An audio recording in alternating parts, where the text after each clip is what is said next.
අයිබෝවන් සියලු දෙනාටම අපි අද මේ වීඩියෝ එකෙන් කතා කරනවා වයස අවුරුදු 18ත් 30ත් අතර ඉන්න පිරිමි අයට අනිවාර්යෙන් අ, උත්සාහ කරන්න ඕන තනතුරකට ඒ කියන්නේ ඇතුළත් වෙන්න උත්සාහ කරන්න ඕන තනතුරකට අදාළ විභාගය ගැසට් වෙලා තියෙනවා. ඒ ගැන සම්පූර්ණයෙන් මේ පිළිබඳ කතා කරනවා. මේ වීඩියෝ එක තුලින් දැන් ඔයා මේ විභාගය දුම්රිය ස්ථානාධිපති විභාගය තමයි ගැසට් වෙලා තියෙන්නේ. පළවෙනි දේ තමයි ඔයා මුල ඉඳලා අන්තිම වෙනකන් මේ වීඩියෝ එක අනිවාර්යෙන් බලන්න. මොකද එහෙම කියන්නේ මම මීට 2019 2020 2018 ඔන්න ඔය අවුරුදු තුනක තමයි මීට පෙර මේ විභාගය ගැසට් උනේ. එතකොට මේ විභාගය ලියලා ඒක පාස් වෙලා නමුත් ඒ වෙනකොට මම විශ්වවිද්‍යාලයේ ඒ කියන්නේ කැම්පස් එකේ ඉගෙනගෙන ඉන්න අතරතුර තමයි මම මේ විභාගය ලිව්වේ. ඒක පාස් වෙලා විභාගේ ලියලා අත්දැකීම් තියෙන කෙනෙක් විදිහට තමයි මේ වීඩියෝ එක කරන්නේ. එතකොට හුදෙක්ම ගැසට් එක විග්‍රහ කිරීමක් විතරක් නෙවෙයි මේ තුලින් විභාගේ ලියලා පාස් වෙච්ච කෙනෙක්ගේ අදහස් ලබා ගන්න විදිහට අපිට මේක ඔයාලට දැනගන්න පුළුවන්. මම මේ වීඩියෝ එක මම ඉවර වෙනකන් මේක ගැන කතා කරනවා. ඔයා ඉන්න අන්තිම වෙනකන්. හරි. එතනදී එකක් කියන්නම්. දැන් මේ ඩිස්ක්‍රිප්ෂන් එකට මම දානවා WhatsApp group එකක link එකක්. සමහර විට ඒ link එක expire වෙන්න පුළුවන්. ඉතින් ඒක නිසා ඒ වගේම මම තව දානවා මේ Facebook group එකක link එකකුත්. එතකොට Facebook group එකේ link එක expire වෙන්නේ මොකුත් නැහැ. ඔයා එක්ක අනිවාර්යෙන් WhatsApp group එකට join වෙන්න ඕන. එහෙම නැත්නම් මේ තියෙන Facebook group එකට join වෙන්න ඕන. ඔය දෙකටම ඔයා අනිවාර්යෙන් join වෙන්න. හරි, වැඩේ පටන් ගමු. දුම්රිය දෙපාර්තමේන්තුවේ දුම්රිය ස්ථානාධිපති තුන්වෙනි ශ්‍රේණිය සඳහා බඳවා ගැනීමේ විවෘත තරඟ විභාගය ගැසට් කරලා තියෙනවා. ඉතින් ඔයා සමහර විට මේක කියවපු දේවල් තියෙන්න පුළුවන්. ඒ නැත් කමක් නැහැ, අහගෙන ඉන්න ඉවර වෙනකම්. ශ්‍රී ලංකා දුම්රිය දෙපාර්තමේන්තුවේ දුම්රිය ස්ථානාධිපති තනතුරේ පුරප්පාඩු 106යි. මහන්සි වෙලා වැඩ කරන්න පුළුවන් හැමෝටම රැකියාවට යන්න පුළුවන් ඉලක්කමක්. හරි? අංක 1. පුරප්පාඩු 106ක්. අවුරුදු 18ත් 30ත් අතර. හරිද? ඔන්න අනිත් දේ. අනිත් දේ තමයි අවුරුදු 18 30. එතකොට ආයි අහන්න එපා මට අවුරුදු 30යි දවස් 30යි බැහැනේ. හරිද? අවුරුදු 18ට දවස් 18ක් අඩුයි බැහැ. මෙන්න මේ තියෙන උපන්දින පරාසය ඇතුලේ ඔයාගේ උපන්දිනේ නැතිනම් බලන්න එපා වීඩියෝ එක. හරි වැඩක් නැහැ නේ. හරිද? අංක 1. මේවා අකුරටම බලන දේවල්. හරි. අයිදුම්පත් කැඳවනවා මෙන්න මේ කට්ටියගෙන්. අයිදුම්පත් යොමු කරන්න පුළුවන් වෙන්නේ මේ වයස අවුරුදු 18 30 අතර අයට විතරයි. මේ විභාගය ඔන්න මහා කාලයක් නෑ. දැන් ජූනිත් ඉවර වෙන්න යන්නේ. ජූලි අගෝස්තු සැප්තැම්බර්. සැප්තැම්බර් මුල තිබුණොත් මාස දෙකයි. 2025 සැප්තැම්බර් මාසේ විභාගය තියෙනවා. සියලුම අයදුම්පත් එදිනට ප්‍රථම විභාග කොමසාරිස් ජෙනරාල් ශ්‍රී ලංකා විභාග දෙපාර්තමේන්තුව ආයතනික විභාග ශාඛාව තැපැල් පෙට්ටිය 1503 කොළඹ කියන මෙන්න මේ ලිපිණයට ලියාපදිංචි තැපෑලෙන් එවන්න ඕන. හරිද? එතකොට මේ කිසිම ආයුධපතක් පුද්ගලික නමට එවීම හෝ අතින් ගෙනවිද්දීම කරන්න එපා. ඒ කියන්නේ විභාගයේ පැවැත්වෙන්නේ ශ්‍රී ලංකා විභාග දෙපාර්තමේන්තුවෙන්. හරිද? අසම්පූර්ණ අවිධිමත් අවශ්‍ය සුදුසුකම් සපුරා නොමැති, නිසි පරිදි මුදල් ගෙවා නොමැති, ප්‍රමාද වී ලැබෙන ඒ වගේ ආයුධපත් කිසිදු දැනුම් දීමකින් තොරව ප්‍රතික්ෂේප කරනවා.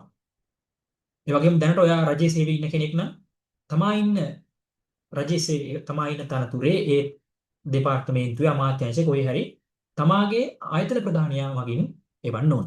ඔන්න ඒකට ඒ විස්තර හොඳට අහගෙන ඉන්න. මෙම විභාගයේ පැවැත්වීම සඳහා විභාග මධ්‍යස්ථාන පිහිටුවීමට අපේක්ෂිත නගර හා නගර අංක පහත උපලේඛනවල දක්වලා තියෙනවා. හරිද? එතකොට මේ එක් එක් නගරයේ සඳහා අවශ්‍ය වෙන අවම ඉල්ලුම් කරුවන් නැති වුණොත් ඔයා ඉල්ලලා තියෙන ඊළඟ ස්ථානයට ඔයාගේ විභාගෙට වැටෙනවා. ඒතකොට මෙතනින් මේ තියෙන්නේ මේ ඔයාට තනතුරු ලැබෙන ප්‍රදේශ නෙවෙයි. හරි? ඔයා මේ තරඟ විභාගය ලියන්න යන්න ඕන. ඔයාට ළඟ තැනක් කොයි තියෙන්නේ. දිස්ත්‍රික්ක නගර අංක එහෙම දාලා තියෙන්නේ. හරිනේ? ඒක පැහැදිලි. තනතුර දුම්රිය ස්ථානාධිපති 3 ශ්‍රේණිය. ඊට පස්සේ 2 ශ්‍රේණිය, 1 ශ්‍රේණිය එහෙම තියෙනවා. මුලින් අපි යන්නේ 3 ශ්‍රේණියට. තනතුරේ රාජකාරී ස්වභාවය ඒව දන්නවනේ. හරිද? අපි බලමු. ශ්‍රී ලංකා දුම්රිය දෙපාර්තමේන්තුව යටතේ පවත්නා දුම්රිය ස්ථානයන්හි කාර්යයන්ට අදාළ දුම්රිය සාමාන්‍ය අධිකාරීවරයාගේ නියෝජිතයා තමයි ඔයා. හරිද? දුම්රිය සාමාන්‍ය අධිකාරීවරයාගේ නියෝජිතයා ලෙස ඉඳගෙන ඔයාගේ රාජකාරී කරගෙන යන්න තියෙනවා. එතකොට ගිණුම් කටයුතු, ප්‍රවේශ පත්‍ර පිළිබඳ කටයුතු, හරිද? එතකොට සම්බන්ධීකරණ කටයුතු, හරිද? පිරිස් පාලනය, මූල්‍ය පාලනය ඔක්කොම කටයුතු තියෙන ඔයාගේ භාරය තමයි. දුම්රිය ස්ථානයක් නාම. ඒකනේ ස්ථානාධිපති, දුම්රිය ස්ථානාධිපති. වැටුප් පරිමාණය 2025 චක්‍රලයකට අනුව ඔයාගේ මූලික වැටුප විතරක් වෙනවා රුපියල් 57810ක්. හරිද? මෙතනින් නම් අතර වෙන්නේ නැත.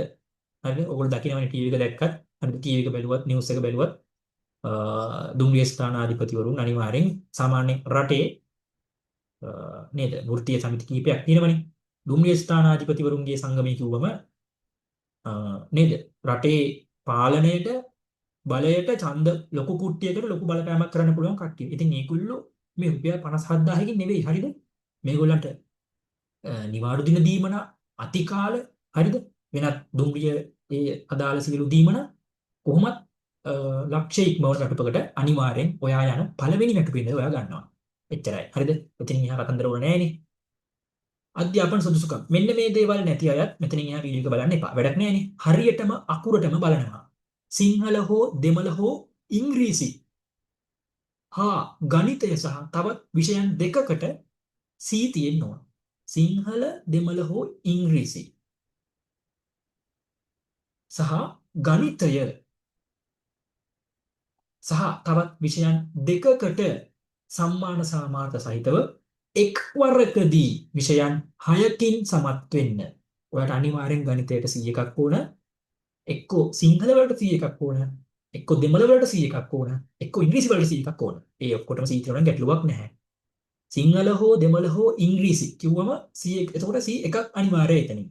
හා ගණිතය කිව්වම එතනත් 101ක්, 102යි. තවත් විෂයන් දෙකකට 104ක් තියෙන්න ඕන. ඔයා 6ක් පාස් වෙන්න ඕන. ඒ තියෙන 104 ඇතුලේ අනිවාර්යෙන් ගණිතයට 100ක් තියෙන්න ඕන. අනිවාර්යෙන් සිංහල හෝ දෙමළ හෝ ඉංග්‍රීසි වලට 100ක් තියෙන්න ඕන. නැත්නම් වීඩියෝ එක බලන්න එපා. උසස් පෙළ S3ක් ඕන. හරි සරලයි. කෙටියෙන් කිව්වොත් ඕනෑම විෂය ධාරාවකින් S3යි. ඉවරයි කතාව. කායික සුදුසුකම් මේවත් බලනවා. අඩි 5යි අඟල් 4ට වඩා මිටි කට්ටිය නම් ඉන්න එපා. හරි. ඒගොල්ලොත් යන්න. පපුව අඟල් 32 6 දෘෂ්ටි කෝණය sorry 6 අක්ෂි දෘෂ්ටි පරීක්ෂණ කියන්නේ. මේක වරහන් ඇතුලේ දාලා තිනවද උපැස් රහිතව විය යුතුයි කියලා එහෙම නැහැ. ඔයාට කණ්ණාඩි දෙක දාලා හරි නේද? 6න් 6 තියෙනවා නම් ගැටලුවක් නැත. ඒ කියන්නේ කණ්ණාඩි දාපු අයට මේ වැඩේ කරන්න පුළුවන්ද? පුළුවන්. කිසි ගැටලුවක් නැහැ. 6න් 6 ඔයාගේ කණ්ණාඩි දෙක දාලා 6න් 6 තියෙනවා නම් කිසිම ගැටලුවක් නැහැ. හරි? එහෙනම් ආයි අහන්න එපා මැසේජ් කර කර අරක මේක අනේ මං කණ්ණාඩි දාන්නේ මට පුළුවන්ද බැරිද? කණ්ණාඩි දාලා 6න් 6 තියෙනවා නම් පුළුවන්. ආයි අහන්න එපා. ඊට පස්සේ වෙනස් සුදුසුකම් තියෙනවා. ඉතින් ලංකාවේ පුරවැසියෝ වෙන්න ඕනේ. ඒ කතන්දර ටික තියෙන්නේ. ඔන්න බඳවා ගැනීමේ ක්‍රමය ලිඛිත විභාගයක් තියෙනවා. කෝ ලිඛිත විභාගය මෙන්න මේ තියෙන්නේ. විභාග කොමසාරිස් ජනරාල්වරයා තමයි විභාගේ පවත්වන. අපි ඒක දැන් දාන්නවා. විභාග ක්‍රමය ඔන්න අහගන්න. විභාගයේ සිංහල හා දෙමළ මාධ්‍යයෙන් පැවැත්වේ ඉංග්‍රීසි වලින් නැත. හරිද? සිංහල හා දෙමළ මාධ්‍යයෙන් පැවැත්වෙනවා. සියලු ප්‍රශ්න පත්‍රවල පෙනී සිටිය යුත්තේ ඉහත පහ යටතේ සුදුසුකම් ලබා ඇති භාෂා මාධ්‍යෙනි. ඉල්ලුම් කරන මාධ්‍ය පසුව වෙනස් කිරීමට ඉඩ දෙනු නොලැබේ. බලන්න විභාගය සිංහල හා දෙමළ මාධ්‍ය වලින් පැවැත්වෙනවා. ඉංග්‍රීසි නැහැනේ. සියලුම ප්‍රශ්න පත්‍රවලට පෙනී සිටිය යුත්තේ ඉහත පහ යටතේ සුදුසුකම් ලබා ඇති භාෂා මාධ්‍යෙනි. කො බලමු ඉහත පහ. මෙන්න ඉහත පහ. ඉහත පහේ භාෂා මාධ්‍ය තමයි මේ තියෙන්නේ. සිංහල දෙමළ ගණිතය. sorry සිංහල දෙමළ ඉංග්‍රීසි. ඔයාට දැන් මේ භාෂා මාධ්‍ය සුදුසුකම් ලබනට සිංහල S දෙමළ ලියන්නේ නැහැ කියමුකෝ. හරි. එතකොට දෙමළ මාධ්‍යයෙන් කරපු කෙනෙක් නේ දෙමළ ලියන්නේ එතන. ඔයාට සිංහල S ඉංග්‍රීසි C. හරිද? එහෙම වුණොත් ඔයාට ලියන්න පුළුවන්ද? විභාගය දැන් මෙතන කියනවා ඉහත පහ යටතේ සුදුසුකම් ලැබු ඒ කියන්නේ ඒ සුදුසුකම් ලැබු භාෂාවෙන් විතරයි කියන්නේ. ඒත් ඔයා මෙතන භාෂා මාධ්‍ය මෙහානකො ඔයාගේ දැන් ඔයා සිංහල මීඩියම් වලින් O level කරේ. එතකොට ඔයාට සිංහල පේපර් එකක් තියෙනවා ඉංග්‍රීසි පේපර් එකක් තියෙනවා. ඔය ගණිතය ඉගෙනගෙන තියෙන සිංහලෙන්, විද්‍යාව ඉගෙන ගත්ත සිංහලෙන්. හරිද? ඉතිහාසය ඉගෙන ගත්ත සිංහලෙන් එහෙම වෙන්න පුළුවන්. එතනදී ඔයාට සිංහල වලට S එකක් ආවොත් ඉංග්‍රීසි වලට C එකක් ආවොත් ගැටලුවක් නැහැ. මේ තියෙන භාෂාවෙන් එකකට ඔයාට C තියෙන නිසා ඔයාට අතනදී සිංහලෙන් ලියන්න පුළුවන්. හරි? හැබැයි ඔයාට මෙතන සිංහල වලට දැන් හිතමු දෙමළ ළමයෙක් කියලා. එයා සිංහල ලියන්න නැති වෙන්න පුළුවන් නේ. එතකොට ඉංග්‍රීසියට S දෙමළ C තියෙනවා නම් පේපර් එක දෙමළෙන් ලියන්න වෙනවා. එතකොට ඔයාට ගැටලුවක් නැහැ සිංහලත් සිංහලත් C හෝ ඊට ඉහළ ඉංග්‍රීසි C හෝ ඊට ඉහළ ගැටලුවක් නෑ. කැමති භාෂාවකින් ඒකට කැමති භාෂාවෙන් කිව්වම එහෙම වෙලාවක ඔයාට ලියන්න වෙන්නේ සිංහලෙන් විතරයි ඈ. ඒකට ඔයාට ඉංග්‍රීසියෙන් ගන්න බෑ. තේරුණානේ? එතකොට ඔයාට සිංහල C දෙමළ ලිව්වේ නෑ. ඉංග්‍රීසි S ගැටලුවක්ද? ගැටලුවක් නෑ. එතකොට ඔයාට සිංහල මාධ්‍යයෙන් වැඩි කරගෙන යන්න තියෙනවා. C හෝ ඊට ඉහළ මම කතා කරේ අවම ප්‍රතිඵලයේ මත ඉඳලා. හරි. භාෂා මාධ්‍ය පස්සේ ඉල්ලලා කතන්දර මම වද දෙන්න එපා කියනවා. හරි, දෙක වෙනස් කරන්නේ නැහැ. විභාගීය විෂයන් දෙකක් තියෙනවා. එකක් භාෂා හැකියාව, අනිත් එක අභියෝග්‍යතා පරීක්ෂණ. ඔයා මෙච්චර කල් තරඟ විභාගවල IQ ලියලා තියෙනවා නම් ඔන්න ඔයා ලියන්න යන අමාරුම IQ පේපරේ ලියන්නයි යන්නේ. හරි? ඒතකොට මේකේ ලොකු රචනා ප්‍රශ්න වගේ 3ක් 4ක් විතර තිබුණා. ඊට පස්සේ කියවුවම ඔක්කොම හරි වගේ හිතෙන සත්‍ය අසත්‍ය ප්‍රකාශ තිබුණා. හරි? ඔළුවට සමනලකට වැටෙනකම් කල්පනා කරත් අහුවෙන්නේ නැති සංඛ්‍යා රටා තිබුණා. හරිනේ? ඔය වගේ කතන්දර තිබුණේ. ලේසියෙන් ලකුණු ගන්න දෙන්නේ නැත මේ IQ පේපරේට. භාෂා හැකියාව මේක ඊට හපන්. හරි? සාමාන්‍යයෙන් මෙතන තියෙන භාෂා හැකියාව ගත්තම රචනයක්, සාරාංශයක් මේක ගොඩ ගහගන්න පුළුවන්. හරි? මෙන්න මේ දෙවෙනි කොටස තමයි හරි අමාරු. භාෂාව පිළිබඳ අපේක්ෂකයාගේ වැටහීම, ව්‍යාකරණ පිළිබඳ දැනුම පරීක්ෂා කරනු පිණිස සැකසුණු ප්‍රශ්න වලින් දෙවෙනි කොටස සමන්විතයි. හරිනේ? මේ භාෂාව පිළිබඳ අපේක්ෂකයාගේ වැටහීම කිව්වම සාමාන්‍යයෙන් ඔය හරි අමාරු සිංහල වචන අපි තේරුම දන්නෙත් නැහැ. ලොකු ඡේදයක් දීලා සමහර වචන හයිලයිට් කරලා අහනවා මේ වචනේ තේරුම කුමක්ද? ඒ කියන්නේ ඡේදයත් එක්ක කියවල අපිට සමහර වචන තියෙනවා ළමයි ඡේදෙත් එක්ක කියවුවම ඒ වචනේ තියෙන තැන අනුව වචනේ අහල පහල ඉන්න වචන ටික තේරෙනවා නම් නොතේරෙන වචනේ තේරුම අල්ලගන්න පුළුවන්. හැබැයි වැඩේ කියන්නේ මේ සිංහල පේපර් එකේ එහෙමවත් අහල පහල වචනවත් අපි දන්නේ නැත. හරිද? ඒක නිසා මම ලියපු පේපර් වල තිබුණ කරුණු සියල්ල අපේ ක්ලාස් එකේ සිංහල සර්ට මම කියනවා. හරිද? එතකොට ඒ පේපරේට සමාන පේපර් ඔයාලට පන්තියේදී ඉගෙන ගන්න පුළුවන්. ව්‍යාකරණ පිළිබඳ දැනුම ඒක සිංහල සර් කරලා දෙවි. හරිද? මට ව්‍යාකරණ පිළිබඳ මහ ලොකු දැනුමක් නැහැ. මම විද්‍යාංශයෙන් උපාධිය කරේ. එතකොට ඔය ව්‍යාකරණ පිළිබඳ මහා ප්‍රාමාණික දැනුමක් නැහැ. O level වලින් කරාට පස්සේ ආයෙත් ඇතනවා.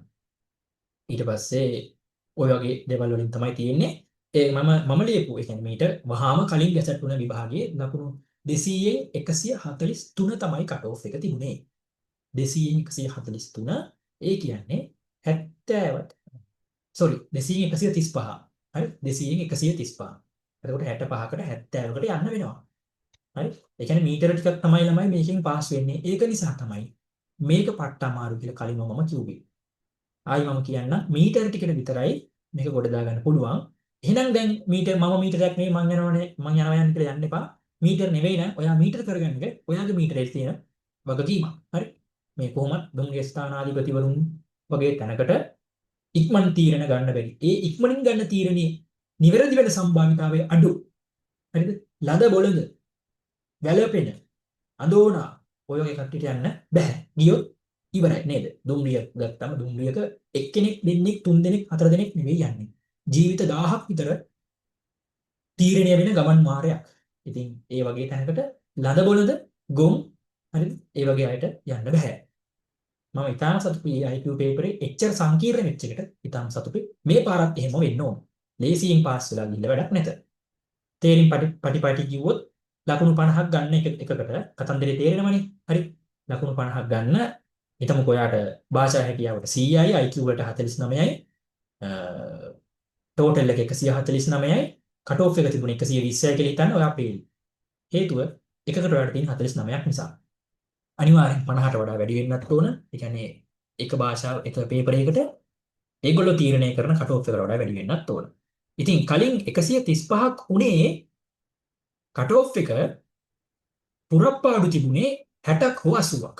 ඔය අතර ප්‍රමාණය. දැන් මෙතන 116ක් ඉල්ලන නිසා කට් ඔෆ් එක ඊට වඩා අඩු වෙන්න පුළුවන්. හැබැයි එහෙම කියන්නත් බෑ. මොකද දැන් ආයෙ ලියන අය පට්ට මීටර 2000ක් ලිව්වොත් විභාගේ කට් ඔෆ් එක 190වත් පයින්න පුළුවන්. පට්ටම මීටර ලිව්වොත් එහෙම වෙන්න පුළුවන්. හරි. තේරෙනවද මම කියන එක? ඊට පස්සේ අපි යමු. ඊට පස්සේ මේ 50ට වඩා ගන්න වැඩි අයව නේද? ඒගොල්ලන්ව සම්මුඛ පරීක්ෂණයට ගෙන්නලා සුදුසුකම් පරීක්ෂා කරනවා. සම්මුඛ පරීක්ෂණයේදී ලකුණු දීමක් සිදු නොකරයි. ඒ කියන්නේ ඔයාගේ ගෙදරට දුම්රිය දෙපාර්තමේන්තුවෙන් දුම්රිය ස්ථානාධිපති සම්මුඛ පරීක්ෂණයට එන්න කියලා ලියුම එනවා කියන්නේ රැකියාව ඔයාගේ අතේ. හැබැයි ඔයා එතකොට දැන් දෙන සුදුසුකම් වලට බොරු නොදා ඇත්ත සුදුසුකම් දාලා තිබුණොත් සම්මුඛ පරීක්ෂණයට ඔයාට කැඳවන ලියුම ඔයාට ලැබුණොත් ඒ කියන්නේ ඔයාට ජොබ් එකක් ලැබිලා තමයි. හරිනේ?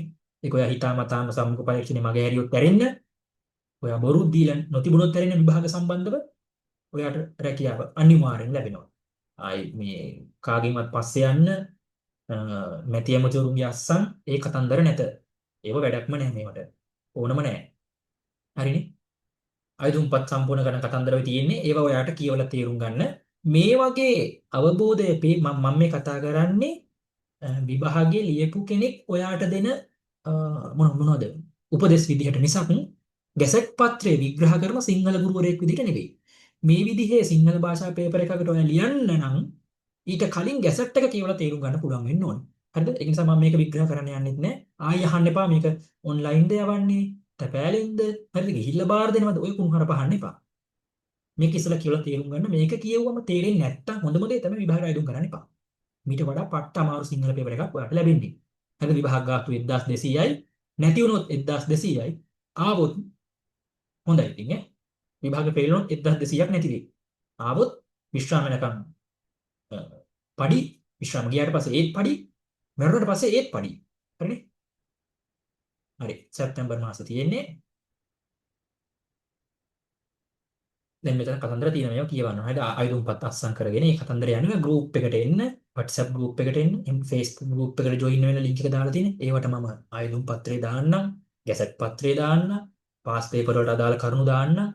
පන්තියකට සම්බන්ධ වෙනවා නම් ඔයා කැමති නම් ඒ විස්තරත් දාන්න. අංක එක ඔයා ඒ ගෲප් දෙකෙන් එකට එන්න. මම නම් කියන්නේ දෙකටම එන්න. ඔච්චර තමයි ඈ. හරි. ඔච්චර. මේ මෙන්න මේ ආකාරය ආයුධම් පත්‍රයක් තියෙන්නේ. මම මේක හදලා දාන්නම්. හරි. ගෲප් එකට දාන්න. ඉතින් නම් හදිසියක් නැහැ. කවදා වෙනකන් අපිට ආයුධම්පත් යොමු කරන්න පුළුවන්ද? මෙන්න මෙතන තිබුණා. ඒකත් හොඳට මතක තියාගමු.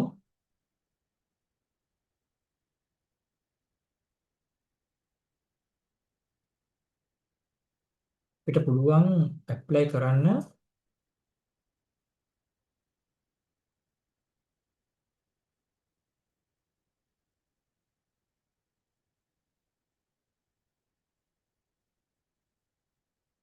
ක්ලෝසින් ඩේට් මුලද තිබුණේ.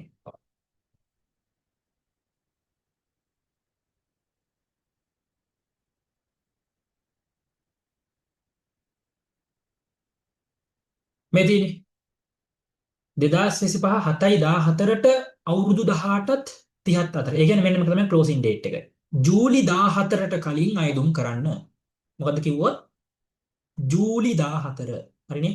අද ජූලි 14 වෙනකන් නෙවෙයි ලබන සතියේම අයදුම් කරලා පන්ති වලට ඇවිල්ලා ඒවට ටික කරගන්න. හරි. එහෙනම් ස්තුතියි අවසන් වෙනකන් බැලුවා. ඔයාගේ යාළුවටත් මේක දැනුවත් කරන්න.